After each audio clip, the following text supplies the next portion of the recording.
Good morning students. இந்த போன வீடியோக்கோட continuity. So next இப்போ என்ன பார்க்க போகிறோன்னா applications of எலிங்ஹாம் diagram.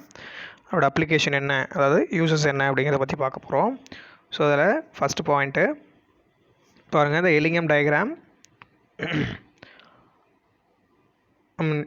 the Ellingham diagram for the formation of Ag2O and HgO is upper part of the diagram and their decomposition temperature are 600 and 700 Kelvin respectively. It indicates that the oxides are unstable at a moderate temperature and will decompose on heating even in the absence of reducing agent. என்ன சொல்கிறாங்கன்னா, in Ellingham diagramல Ag2O HgO அப்படிங்கிறது upper part of the diagram சொல்கிறாங்க. So பார்த்தீங்கன்னா உங்களுக்கு தெரியும், இந்த டயக்ராமில் பாருங்கள், இந்த டயக்ராமில் அப்பர் பார்ட்டில் பார்த்தீங்கன்னா HgO கொடுத்துருப்பாங்க அண்ட் Ag2O கொடுத்துருப்பாங்க. ஸோ அதில் பாருங்கள் 4Ag + O2 gives வந்து 2Ag2O, அடுத்தது 2Hg + O2 gives வந்து 2Hg2O கிடச்சிருக்கு. ஸோ இது என்ன பண்ணுதுன்னா, அட் மாடரேட் டெம்பரேச்சரில் என்ன நடக்குதுன்னா, எந்த ஒரு ரெடியூசிங் ஏஜென்ட்டுமே நம்ம வந்து ஆட் பண்ணாமல் ஆட்டோமேட்டிக்காக என்னவா சேஞ்ச் ஆகுது அப்படின்னா, இட்ஸ் ரெடியூஸ் டு மெட்டலாக வந்து ரெடியூஸ் ஆகுது அப்படின்னு சொல்கிறாங்க. ஸோ அதுதான் அவங்க சொல்லியிருக்காங்க. அதுவும் அட் மாடரேட் டெம்பரேச்சர் மீன்ஸ் என்னென்னா 600லேருந்து 700 கெல்வின். அதோட டயக்ராமில் பார்த்தீங்கன்னா தெரியும், அதோட டெம்பரேச்சர் ரேஞ்ச், அந்த ஃபேஸ் ட்ரான்சிஷன் தெரியும். அதோட ஸ்லோப் பாருங்கள், ஹெச்ஜியோட ஸ்லோப் வந்து சடனாக என்ன ஆகுது, சேஞ்ச் ஆகுது. அந்த டைமில் என்ன ஆகுது, அது வந்து நமக்கு வந்து மெட்டல் ஆக்சைடாக இருக்கிறது வந்து மெட்டலாக வந்து ரெடியூஸ் ஆகிடுது without adding any reducing agent. So அதுதான் ஃபஸ்ட் பாயிண்டில் சொல்லியிருக்காங்க. இந்த Ellingham diagram for the formation of Ag2 and HgO is upper part. அந்த டயக்ராமோட அப்பர் பார்ட்டில் இருக்குது. தேர் டீகாம்போசிஷன், அது டீகம்போஸ் ஆகிறது, மெட்டல் ஆக்சைடு வந்து மெட்டலாக டீகம்போஸ் ஆகிறது பார்த்திங்கன்னா அட் 600 and 700 கெல்வினில் நடக்குது. அதை நம்ம ஸ்லோப்பில் பார்த்தோம்னா தெரியும். ஸோ அதோடைய வந்து அன்ஸ்டேபிள், அது வந்து அன்ஸ்டேபிளாக என்ன ஆகுதுன்னா அட் மாடரேட் டெம்பரேச்சரில் நம்ம வந்து without adding any reducing agent add பண்ணாமே அது வந்து என்னவா சேஞ்ச் ஆகுது, மெட்டல் ஆக்சைட்லேருந்து மெட்டலாக வந்து சேஞ்ச் ஆகுது அப்படின்னு சொல்கிறாங்க. இதுதான் ஃபஸ்ட் பாயிண்ட்டு. ஸோ அதுக்கு அடுத்து வந்து செகண்ட் பாயிண்ட் பாருங்கள். The Ellingham diagram is used to predict the thermodynamic feasibility of a reduction of oxides of one metal by another metal. That means என்ன அப்படின்னா, அதாவது நம்ம இந்த எலிங்ஹாம் டயக்ராம்ங்கிறது எதுக்கு யூஸ் ஆகுதுன்னா, predict the thermodynamic feasibility. நம்ம ஏற்கனவே பார்த்தோம், தெர்மோடைனமிக்ஸ் அந்த கிப்ஸ் ஃப்ரீ எனர்ஜியோட ஈக்குவேஷன் வச்சு நம்ம சொல்லியிருப்போம். டெல்டா ஜி வேல்யூ வந்து நெகட்டிவ் இருந்தால் அது வந்து ஸ்பான்டேனியஸ் அப்படின்னு சொன்னோம், அது தன்னிச்சையானது. பாசிட்டிவ் வந்ததுன்னா அது வந்து தன்னிச்சையற்றது, அதாவது நான் ஸ்பான்டேனியஸ் சொல்கிறோம். ஸோ அதே போல் தான் இந்த ஃபீசிபிலிட்டி அப்படின்னா, நெகட்டிவ் வந்தது அப்படின்னா, டெல்டா ஜி வேல்யூ நெகட்டிவ் வந்தால் அது வந்து என்ன சொல்கிறோம், நம்ம ஃபீசிபிலிட்டி. அதாவது என்ன மீனிங் அப்படின்னா, ஒரு மெட்டல் ஆக்சைடு எடுத்துகிட்டு நம்ம ரெடியூசிங் ஏஜ் ஆட் பண்ணி அது மெட்டலாக வந்து நம்ம ரெடியூஸ் பண்ணுறோம் அப்படின்னா அது வந்து ஃபீசிபிலிட்டி, அது வந்து அதாவது பாசிபிலிட்டி இருக்கா, அதாவது நடக்குமா நடக்காதா அப்படிங்கிற ஒரு மீனிங் இருக்குது. ஸோ அதை தான் நம்ம வந்து என்ன சொல்கிறோம், தெர்மோடைனமிக்ஸ் ஃபீசிபிலிட்டி அப்படின்னு சொல்கிறாங்க. ஸோ அப்போ அது வந்து போதுமானதாக இருக்குமா, அதாவது நம்ம ஏதாவது எனர்ஜி ஆட் பண்ணோமா தேவையில்லையா ஒன்று, அதே போல் அதோடைய ஃபீசிபிலிட்டி நம்ம வந்து எப்படி வந்து ப்ரிடிக்ட் பண்ணுறோம் அப்படிங்கிறத சொல்கிறது தான் இந்த எலிங்ஹாம் டயக்ராம். ஸோ அப்போ இந்த பாயிண்ட்ஸ் வச்சு பார்க்கும்போது என்ன சொல்கிறாங்கன்னா, the diagram is used to predict the thermodynamic feasibility of the reduction of oxide one metal by another metal. அதாவது என்ன சொல்கிறாங்கன்னா, any metal can reduce the metal oxide of other metal that located above its diagram அப்படி சொல்கிறாங்க. அதாவது ஒரு metal வந்து இன்னொரு metal oxide வந்து இது வந்து ரெடியூஸ் பண்ணும், அதாவது above the diagram சொல்கிறாங்க. ஃபார் எக்ஸாம்பிள் பாருங்கள் என்ன சொல்கிறாங்கட்டு, இந்த எலிங்ஹாம் டயக்ராமில் the formation of chromic oxide lies above the aluminum, meaning that Al2O3 is more stable than Cr2O3. அதாவது குரோமிக் ஆக்சைடுங்கிறது lies above the aluminum. listen, above the aluminum means அந்த டயக்ராமில் பாருங்கள் chromic oxide அப்படிங்கிறது எங்கே இருக்குன்ட்டு, இங்கே வாங்க பாருங்கள், chromic oxide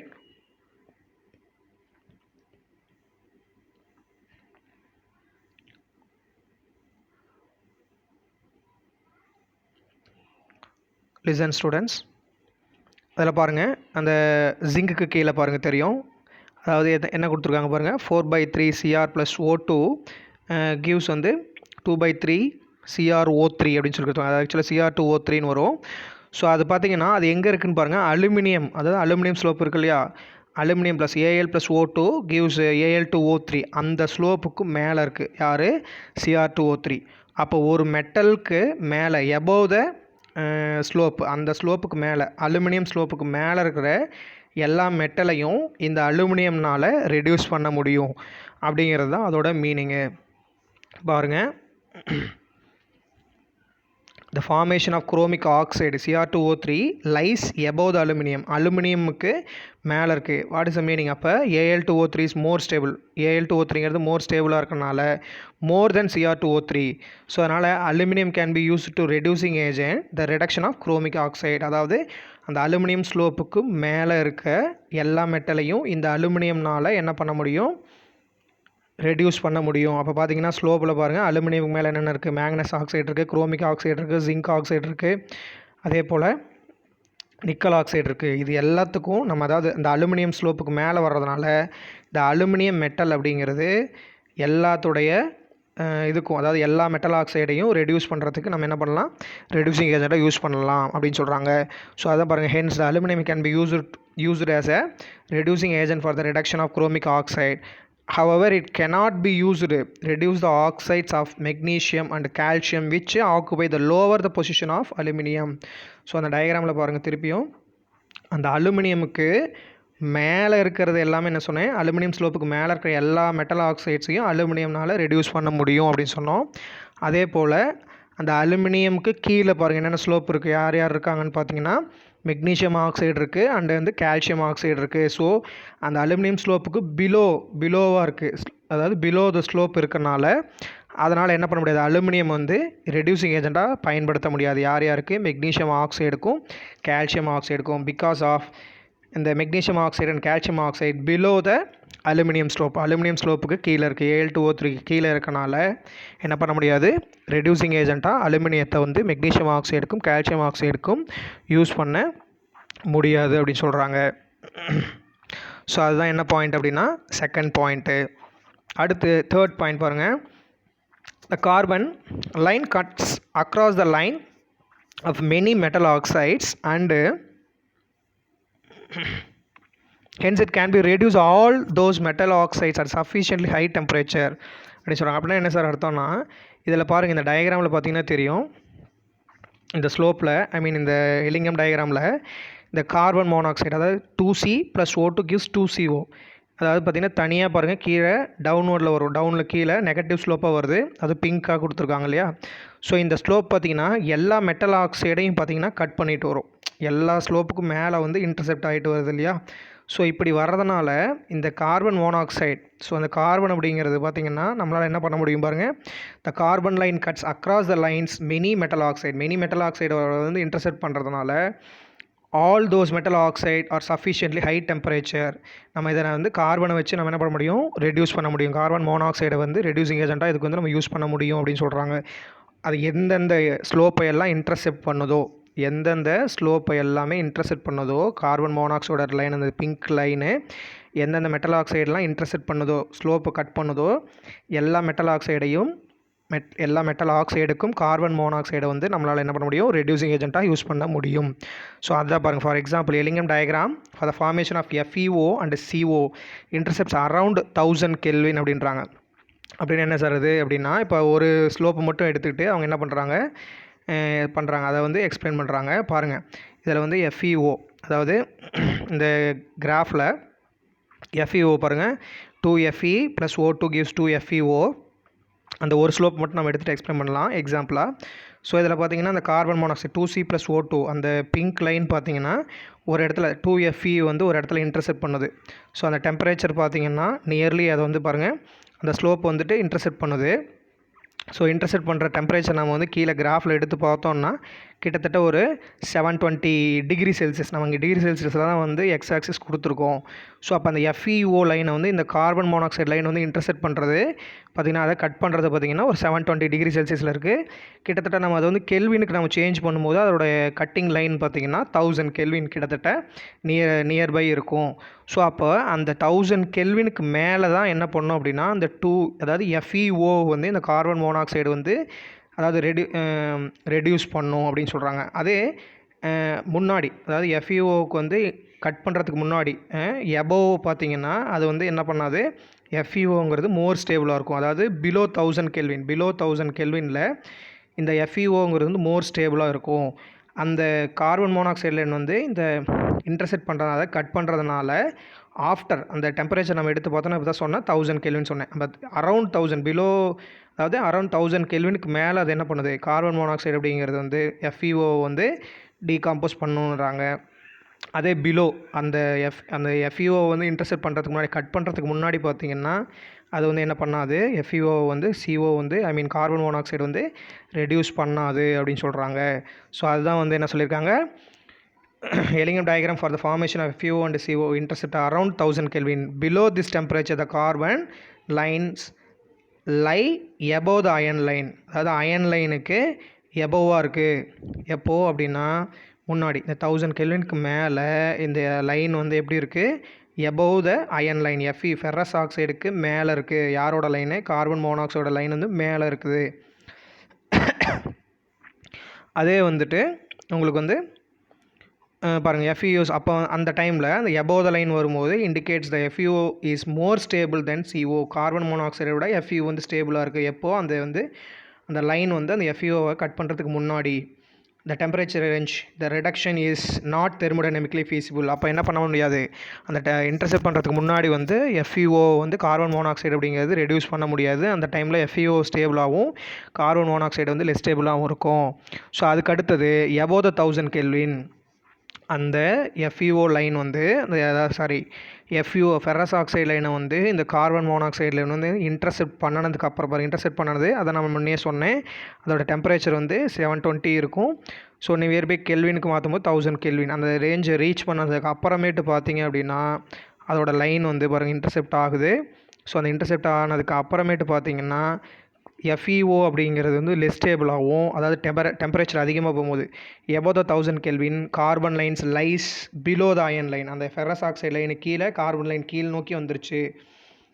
below the iron line we can use the coke as a reducing agent above this temperature. So அப்போ அந்த டெம்பரேச்சரில் வந்து எஃப்இஓ வந்து என்ன ஆகும், லெஸ்ஸாராக இருக்கும். கார்பன் மோனாக்சைடு வந்து மோர் ஸ்டேபிளாக இருக்கனால எஃப்இஓ வந்து என்ன ஆகுது, நமக்கு டீகாம்போஸ் ஆகி ஃபெரஸ் ஆக்சைடு வந்து நமக்கு வந்து டீகாம்போஸ் ஆகி அயனாகவும் ஆக்சிஜனாகவும் நமக்கு வந்து கிடைக்கும். ஸோ இப்போ வந்து என்ன சொல்கிறாங்க அப்படின்னா the reduction of thermodynamic is favoured. இப்போ ஃபீஸிபிள். எப்போது பிலோ 1000 கெல்வின் வந்து என்ன சொல்கிறாங்க, not the reduction is not thermodynamically feasible. அது ஃபீஸிபிளாக இல்லை, அதாவது பாசிபிலிட்டி நடக்காது அப்படின்னு சொல்கிறாங்க. அதே வந்து 1000 எபோவ் 1000 கெல்வின் போகும்போது அந்த கார்பன் லைன் வந்து cut the ferrous oxide line, ferrous oxide லைனை வந்து கட் பண்ணுறதுனால நமக்கு வந்து என்னாகும், எபோவ் த 1000 கெல்வின் வந்து இந்த அதாவது இந்த டீகாம்போசிஷன் அப்படிங்கிறது எஃப்இஓலேருந்து நமக்கு எஃப்இ கிடைக்கிறதுங்கிறது பாசிபிள் இருக்குதுன்னு சொல்கிறாங்க. ஸோ அதுக்கு எக்ஸாம்பிள் பாருங்கள், ஒரு எக்ஸாம்பிள் பார்க்கலாம். பாருங்கள், ஃப்ரம் த எலிங்கம் டயக்ராம்லேருந்து ஃபஸ்ட்டு பாருங்கள், நமக்கு இப்போ தேவை என்ன அப்படின்னா எஃப்இஓவை தான் நம்ம வந்து ஃபஸ்ட்டு டீகாம்போஸ் பண்ணுறோம். ஆனால் ஃபஸ்ட்டு வந்து எஃப்இஓ எப்படி ஃபார்ம் ஆகுதுன்னு பாருங்கள். 2Fe + O2 in a gas form gives 2FeO. அதோட delta G value gives free energy value -350 kJ/mol அப்படின்னு சொல்கிறோம், மோல் இன்வெர்ஸ். அதே போல் கார்பன் மோனாக்சைடு எப்படி கிடச்சிருக்கும் நமக்கு, carbon 2C + O2 gives 2CO. அதோட டெல்டா ஜி வேல்யூ வந்து -480 kJ/mol இன்வெர்ஸ் அப்படின்னு சொல்லிடுறோம். ஸோ இப்போ நமக்கு இங்கே தேவை யாருன்னா எஃப்இஓ நம்ம எடுத்துக்கிறோம் ரியாக்டன்ட்டு. ஸோ அதனால் நம்ம என்ன பண்ணுறோன்னா ஃபஸ்ட்டு நம்ம எஃப்இஓவில் இருந்து தான் நம்ம என்ன பண்ண போகிறோம், அதாவது டீகம்போஸ் பண்ணி அயனை வந்து மெட்டலாக வந்து ரெடியூஸ் பண்ண போகிறோம். ஸோ அப்போ எஃப்இஓ பாருங்கள், இந்த ஃபஸ்ட்டு 5th ஈக்குவேஷன் அப்படியே ரிவர்ஸில் எழுதிக்கோங்க. 2FeO in a solid form gives வந்து 2Fe + O2. அதோட அப்போ ரிவர்ஸில் எழுதும் போது என்ன ஆகும்னா நமக்கு டெல்டா ஜி வேல்யூ வந்து அங்கே -350ங்கனால இங்கே வந்து +350க்கு வந்துடும். ஸோ அடுத்தது பார்த்திங்கன்னா இப்போ நம்ம இதில் வந்து நம்ம ரெடியூசிங் ஏஜென்ட்னா ஆட் பண்ணலை. ஸோ அதனால் என்ன பண்ணுங்கள், அந்த 6th ஈக்குவேஷன் பாருங்கள், 2C + O2 gives 2CO. அதை பாருங்கள், அடுத்தது பார்த்திங்கன்னா 2C அதை நம்ம ஆட் பண்ணவே இல்லை இல்லையா. ஸோ அதனால் நம்ம வந்து ரெடியூசிங் ஏஜென்ட் ஆட் பண்ணிக்கிறோம். 2C + O2 gives 2CO. அதோட வேல்யூ பாருங்கள் மேலே என்ன இருக்குது, -480 kJ/mol இன்வெர்ஸ் ஆர் kJ/molன்னு சொல்லிக்கிறோம். இப்போ இந்த ரெண்டு ஈக்குவேஷனையும் நம்ம வந்து சால்வ் பண்ணலாம். ஸோ சால்வ் பண்ணும்போது பார்த்திங்கன்னா இதில் வந்து ஜென்ரல் டேர்மாக இருக்கிறது யார், O2 வந்து ஜென்ரல் பாருங்கள். 5th ஈக்குவேஷன் நம்ம ரிவர்ஸ் ஈக்குவேஷனாக எழுதுனதும் அடுத்தது 2C + O2 பாருங்கள் எல்லோ லைனில் எழுதியிருக்குது. ஸோ அதில் பார்த்தீங்கன்னா O2 வந்து காமனாக இருக்கனால கேன்சல் ஆயிரும். மிச்சம் ரிமைனிங் இருக்கிறது பார்த்தீங்கன்னா 2FeO plus 2Ce gives 2Fe plus வந்து 2CO ப்ளஸ் 2CO. அதோட டெல்டா ஜி நாட் வேல்யூ பார்த்தீங்கன்னா -130. எப்படி சார் அப்படின்னா பாருங்கள், அந்த 5th ஈக்குவேஷன் ரிவர்ஸ் ஈக்குவேஷனில் +350 இருக்குது. அடுத்து இந்த எல்லோ லைனில் இருக்க ஈக்குவேஷனில் வந்து -480 இருக்குது. ஸோ அது ரெண்டையும் சால்வ் பண்ணும்போது -480 + 350 சால்வ் பண்ணால் -130 kJ per mole அப்படின்னு சொல்லியாச்சு. ஸோ அப்போ இதில் இருந்து ஃபைனலாக நமக்கு என்ன கிடச்சிருக்கு பாருங்கள், அந்த ஃபைனல் ஈக்குவேஷன் எடுத்து எழுதுனா 2FeO solid + 2C gives 2Fe + 2CO. அப்போ டெல்டா ஜி வேல்யூ நமக்கு வந்து G3 வேல்யூ ஒரு -130 kJ -130 kJ per mole or mole inverse கிடச்சிருக்கு. ஸோ இப்போ இதிலேருந்து நமக்கு வந்து ஸ்டாண்டர்ட் ஃப்ரீ எனர்ஜி வந்து கால்குலேட் பண்ணும்போது நம்ம ஏற்கனவே சொல்லியிருக்கோம். இப்போ இதில் எல்லாத்துலேயுமே பாருங்கள் எல்லாமே 2 moles இருக்குது. ஃபைனல் ஈக்குவேஷனில் 8வது ஈக்குவேஷனில் பார்த்தீங்கன்னா உங்களுக்கு எல்லாமே பாருங்கள் 2 molesல இருக்குது. நம்ம ஸ்டாண்டர்ட் கிப்ஸ் ஃப்ரீ எனர்ஜிங்கிறத நம்ம முன்னாடியே பார்த்தோம். என்னென்னு பார்த்துருப்போம்னா 1 mole, அதாவது ஸ்டாண்டர்ட் ஃப்ரீ எனர்ஜினா நம்ம 1 mole ஆஃப் ரியாக்டண்ட்டில் அட்டு ஸ்டாண்டர்ட் கண்டிஷன், அதாவது 1 bar ப்ரெஷர் அட் 298 கெல்வினில் எவ்வளோ நமக்கு டெல்டா ஜி வேல்யூ கிடைக்குதோ அதுதான் நம்ம வந்து ஸ்டாண்டர்ட் கிப்ஸ் ஃப்ரீ எனர்ஜின்னு சொல்லியிருப்போம். ஸோ அப்போ இதில் நமக்கு கிடச்சிருக்க எல்லாமே ஃபைனல் 8th ஈக்குவேஷனில் 2 molesக்கு தான் இருக்குது. ஸோ அப்போ நம்ம 130 வந்து 2 ஆல் டிவைட் பண்ணணும் அப்படின்னா நமக்கு எவ்வளோ கிடைக்கும், -65 kJ மோல் இன்வெர்ஸ் கிடைக்கும். அப்போ இதிலேருந்து என்ன சொல்கிறாங்க, நமக்கு மைனஸில் நெகட்டிவ், நமக்கு டெல்டா ஜி வேல்யூ ஃபைனலாக நெகட்டிவில் வந்துச்சுனாவே நம்ம என்ன சொல்லுவோம், ஸ்பான்டேனியஸ் அண்ட் ஆல்சோ ஃபீசிபிலிட்டி. அப்போ இந்த FeOங்கிறது வந்து நம்ம ரெடியூஸ் பண்ணுறோம், ஐ மீன் டீகம்போஸ் பண்ணுறோம் வித் யார் கூட, கார்பன் மோனாக்சைடு வச்சு அதாவது ரெடியூஸ் பண்ணுற இந்த ரியாக்ஷன் அப்படிங்கிறது thermodynamically feasible. What is mean by feasible, possibility இருக்குதுன்னு அர்த்தம். ஆக்சுவலாக நடக்கும், இந்த மாதிரி நடக்க சான்ஸ் இருக்குது, வாய்ப்பு இருக்குதுன்னு அர்த்தம். ஸோ அதுதான் வந்து கடைசியாக சொல்லியிருப்பாங்க. -65 kJ மோல் இன்வெர்ஸ். ஸோ அப்போ இந்த ரியாக்ஷன் மைனஸில் வருது. ஸோ அப்போ இந்த ஃபெரஸ் ஆக்சைடை வந்து கார்பன் மோனாக்சைடு வச்சு ரெடியூஸ் பண்ணுற இந்த ரியாக்ஷன் வந்து தெர்மோடைனமிக்கலி ஃபீசிபிள்.